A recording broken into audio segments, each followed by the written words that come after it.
As the feud between Donald Trump and Elon Musk continues, the tech billionaire is threatening to bring a third party to the American political system. Donald Trump lashing back, saying it's off the rails and ridiculous.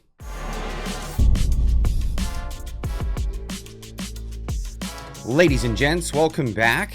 We've heard so many times here on the Canadian side of the border of people bringing American-style politics to Canada. Now, it seems to be the other way around. It seems Elon might be bringing Canadian-style politics to the United States of America. Here we have him saying, Independence Day is the perfect time to ask if you want independence from the two-party, some would say uniparty system. Should we create an America party, the America Party? And of course, the people who follow him voting yes on this one. Of course, these Twitter polls are just exactly that. It's a Twitter poll. It's just grabbing people from your viewers, from your followers.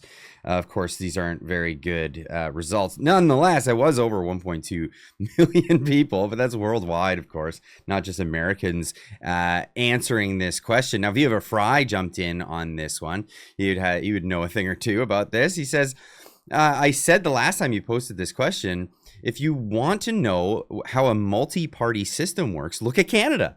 Do you want America to become Canada? If the system is broken, more of a broken system is not going to fix it. Now, Viva Fry, knowing about this, he ran in as one of the third parties, one of the many third parties in Canada as a candidate years ago, saying that I'll run for government before I run for my country, before I run from my country.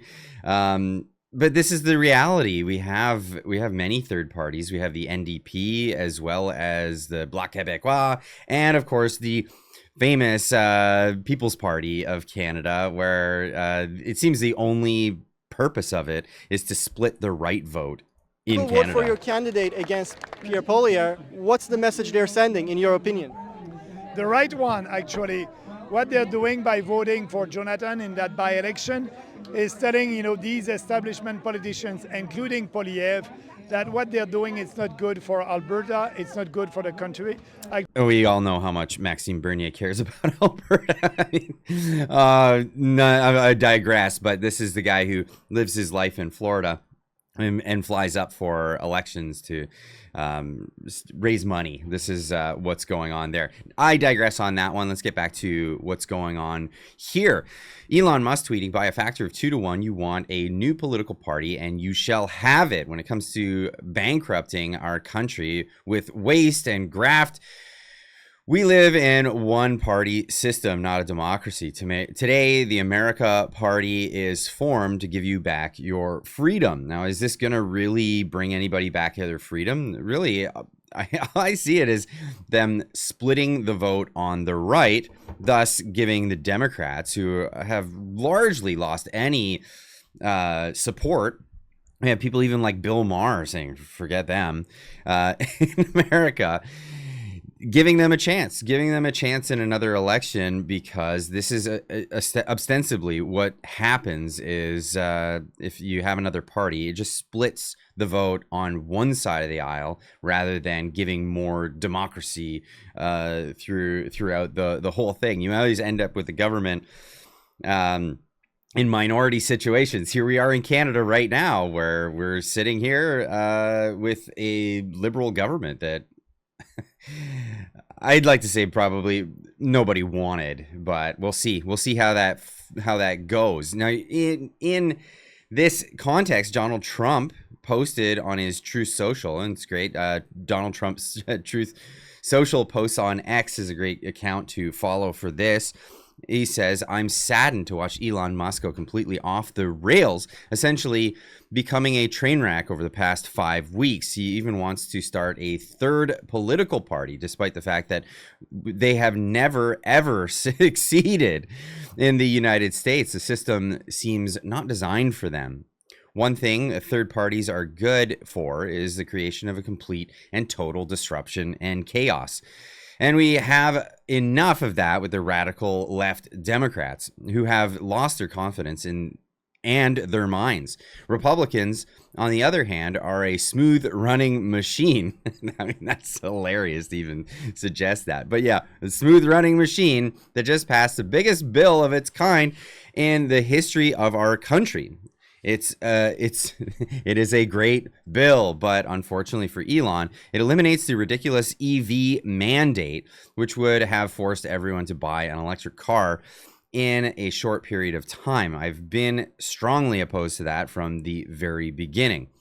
People are now allowed to buy whatever they want, gasoline-powered hybrids, which are doing very well, or new technologies as they come about. No more EV mandate, which is another thing coming out of Canada.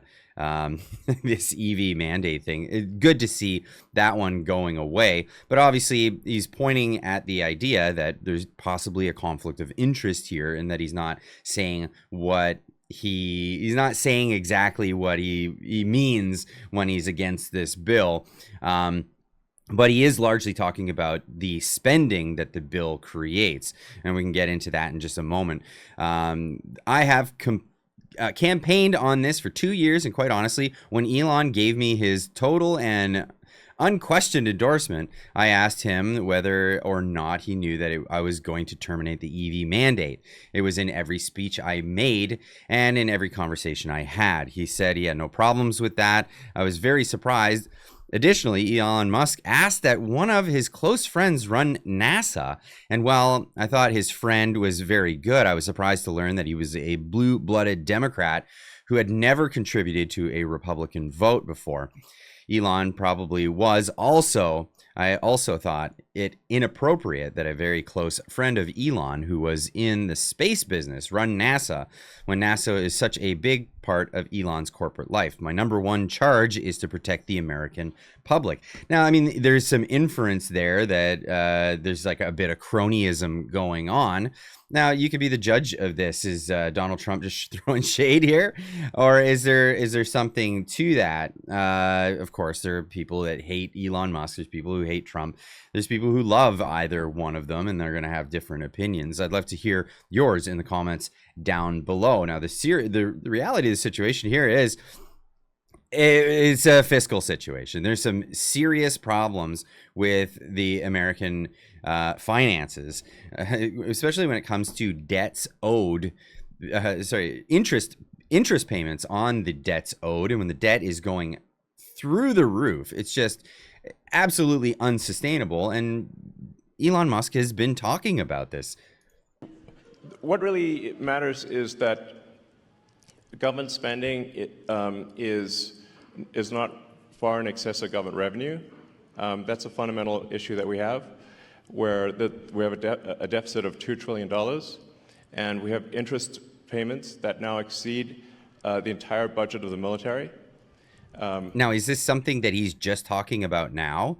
Well, no, he's been talking about this for some time. This is an older clip from last year where he was fighting to stop this out of control spending, and the whole reason why he signed up to be part of Doge. Because the other thing, besides the regulations, America is also going bankrupt extremely quickly. And everyone seems to be sort of whistling past the graveyard on this one. But they're all grabbing the silverware. Everyone's stuffing their pockets in the silverware before the Titanic sinks. Well, you know, the Defense Department budget is a very big budget. Okay, it's $1 trillion a year. DoD Intel, it's $1 trillion. And interest payments on the national debt just exceeded the Defense Department budget. They're over $1 trillion a year, just in interest, and rising. We're adding $1 trillion to our debt, which our kids and grandkids are going to have to pay somehow.